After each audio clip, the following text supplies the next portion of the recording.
Kalau kita ngomongin soal mitologi, apa sih yang biasanya kebayang di benak Anda? Mungkin dongeng-dongeng kuno pengantar tidur kan? Nah, hari ini kita bakal singkirin dulu gambaran itu. Kita akan menyelam ke dunia mitologi masyarakat Mandar di Sulawesi Barat. Dan ini bukan sekedar cerita, tapi ini adalah fondasi hidup yang sampai detik ini secara aktif membentuk karakter, moral, dan budaya mereka. Oke, kita mulai dari ide inti ini. Kutipan ini, jujur ya, benar-benar menantang cara kita mikir soal mitologi. Ini bukan cuma kumpulan cerita usang. Ini adalah sebuah kerangka sosial yang aktif, yang hidup, dan relevan banget.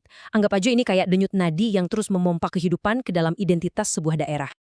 Kita mulai dari bagian pertama, jantung budaya Mandar. Di sini, kita bakal coba bongkar kenapa sih cerita-cerita ini dianggap sebagai pusat dari seluruh tatanan masyarakat mereka, bukan sekedar hiasan budaya aja. Coba deh bayangin sejenak, sebuah wilayah yang indah banget, di mana pegunungan hijau ketemu langsung sama birunya lautan. Nah, di sanalah, di pesisir Sulawesi Barat, masyarakat Mandar tinggal. Dan yang unik, seluruh kehidupan mereka, mulai dari cara mereka membaca ombak buat berlayar, sampai cara mereka bergaul satu sama lain, itu semua dibentuk oleh kumpulan cerita yang diwariskan turun-temurun. Nah, disinilah letak keistimewaannya. Mitologi ini tuh seolah-olah punya dua wajah atau dua fungsi. Buat masyarakat Mandar sendiri, ini kayak buku panduan praktis untuk hidup, sumber keberanian, cara mereka terhubung dengan alam. Tapi di sisi lain, buat kita nih para pengamat, sejarawan atau antropolog, cerita-cerita ini tuh kayak jendela langkah buat ngintip sejarah sosial dan politik Sulawesi Barat. Keren kan? Oke, pertanyaannya sekarang, gimana caranya cetak biru budaya ini bisa diwariskan dari generasi ke generasi?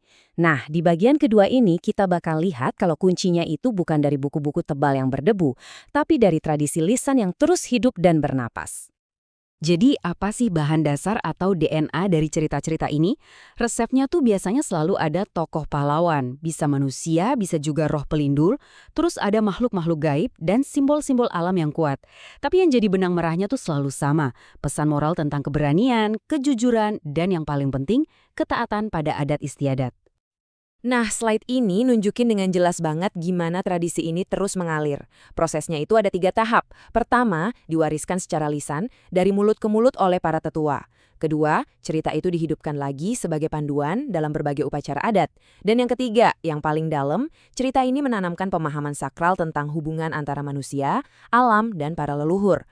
Ini bukan cuma cerita, ini siklus yang hidup.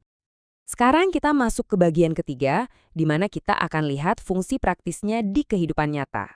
Pertanyaannya adalah, gimana sih bisa sebuah cerita itu berfungsi sebagai cermin sosial? Bahkan jadi semacam hukum nggak tertulis dalam kehidupan sehari-hari. Poin kuncinya ada di sini. Cerita-cerita ini tuh bekerja. Mereka bukan cuma hiburan pengisi waktu luang. Mereka adalah cetak biru yang fungsional, yang benar-benar dipakai untuk mengatur segalanya, mulai dari hukum adat sampai cara mereka mencari nafkah di laut atau di darat. Tabel ini ngebantu kita memahaminya dengan sangat jelas. Coba kita lihat ya. Di ranah hukum, mitologi ini ngatur norma sosial. Di ranah etika, dia jadi kompas moral. Dalam mata pencaharian, cerita ini bahkan jadi panduan praktis buat melaut dan bertani. Dan tentunya di ranah budaya, mitologi ini jadi sumber inspirasi yang gak ada habisnya buat musik, tarian, dan sastra. Lengkap banget. Dan kutipan ini, wow, ini merangkum semuanya dengan sempurna. Pada akhirnya, semua fungsi yang tadi kita bahas, hukum, etika, pekerjaan, semuanya itu bermuara pada satu pelajaran inti. Pentingnya menjaga keseimbangan. Keseimbangan antara kita sebagai manusia, alam di sekitar kita, dan dunia spiritual para leluhur. Oke, kita sampai di bagian terakhir, dan ini mungkin pertanyaan paling penting. Di tengah gempuran modernisasi, di tengah pengaruh dari luar, gimana caranya tradisi lisan kayak gini bisa bertahan, bisa tetap hidup? Lini masa ini nunjukin sesuatu yang luar biasa. Ini bukan cerita tentang kepunahan, tapi justru tentang ketahanan. Sejak abad ke-16, budaya Mandar itu udah berinteraksi dengan banyak pengaruh luar, Eropa, kerajaan tetangga, sampai masuknya Islam. Tapi yang terjadi itu bukan terkikis, melainkan adaptasi. Mitologi ini membuktikan kekuatannya dengan terus berevolusi dan tetap relevan. Dan warisannya masih sangat nyata hari ini. Grafik ini nunjukin buktinya. Lihat deh, porsi terbesarnya 40% itu adalah sebagai pembentuk identitas budaya. Artinya apa?